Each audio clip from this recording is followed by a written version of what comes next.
You'll notice that there is no mortar, no cement holding those rocks together. Now these men fitted the rocks together so perfectly that in all the years since those rock walls were constructed, our trail crew has never had to do any repairs on them whatsoever.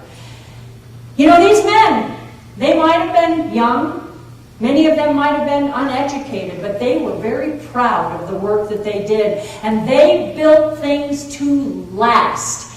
And I think those rock walls are a perfect example of that. But today, if you go down to Phantom Ranch, you can still make a phone call, but you're not going to be making a phone call using the old Civilian Conservation Corps phone line. We have changed over to some more modern technology, but as you travel through the main corridor of the canyon, the Bright Angel Trail and the North Kaibab Trail, you will still see the old CCC phone line. We kept it up because we wanted it to stand as a monument to the men who brought the first reliable communication to the bottom of the Grand Canyon.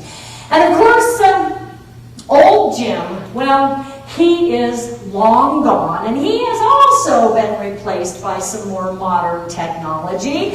And today, it does not take 4 hours to evacuate somebody sick or injured from the bottom of the Grand Canyon. It takes more like 7 minutes. So that is some new technology that has come along since old Jim went to the old mule heaven in the sky. But also the other thing that you're going to notice if you go down to Phantom Ranch is that the Civilian Conservation Corps camp has changed dramatically. Remember those cottonwood trees that they planted before they left for their last winter or summer up on the North Rim? Well, those trees have matured, and they are today providing shade for hikers and backpackers in the Bright Angel Campground. But the work wasn't just being done in the inner canyon. There were men that were working on the South Rim as well. And today you can walk all around the South Rim and see many of the jobs and projects that were completed by the Civilian Conservation Corps. So if you are interested in learning more about what was built up on the South Rim, I do have that little brochure that you saw up on the screen in the back of the room that you can pick up on your way out. But what we've been talking about tonight is really, truly a lasting legacy. You know, we talked about just a handful of jobs that were done at the very bottom of the Grand Canyon at Phantom Ranch. But remember, this work was being done all over the Colorado Plateau and all over the country. There's not a Park Service site on the Colorado Plateau that you can't go to today and see the fruits of the CCC's efforts. But again, this was work that was being done all around the country, and we are still enjoying many of those projects today. And there's really no way that I could even come close to impressing on you the magnitude of the work that was done by the Civilian Conservation Corps over that 9-year period.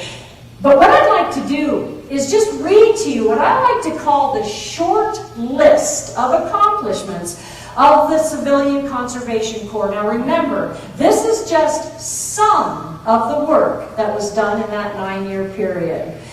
Over that 9 years, the Civilian Conservation Corps constructed 46,000 bridges. They built 28,000 miles of trails.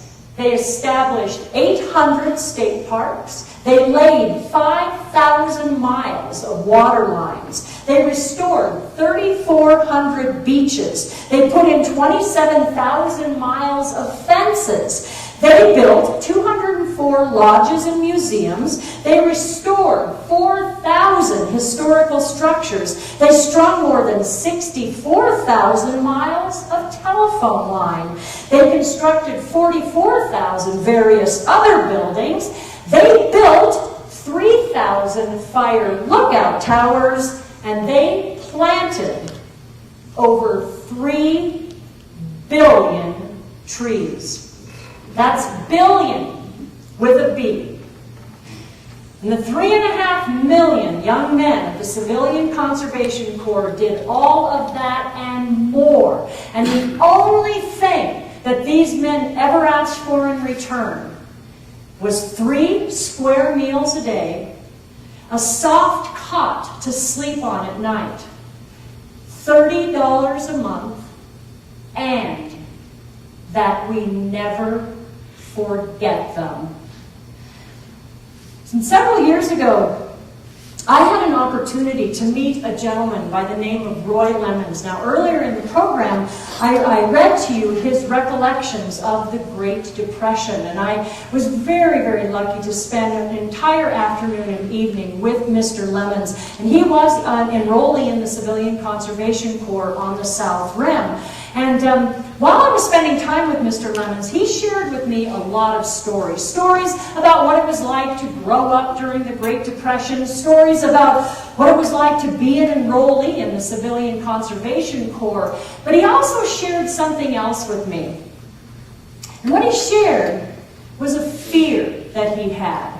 And his fear was that people were forgetting about the Civilian Conservation Corps. You know, there's an entire generation of young people out there that have never even heard of the CCC.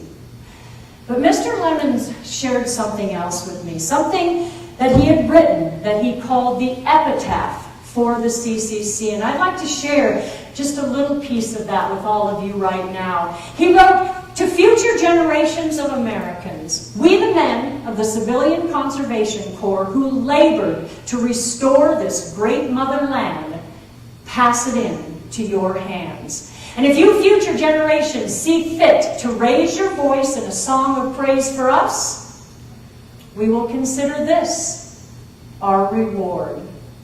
So, as you all travel around this great country, visiting our public lands, including many of our national parks, there is a very good chance that the road you're driving on, the trail you're hiking on, the bench you're resting on, or the tree that is providing you with shade on a hot summer day is part of the legacy that was left behind for all of us by the CCC.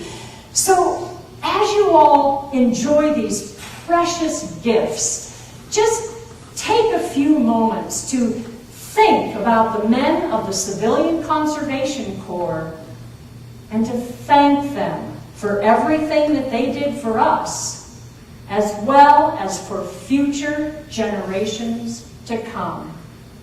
And I want to thank all of you for joining me this evening.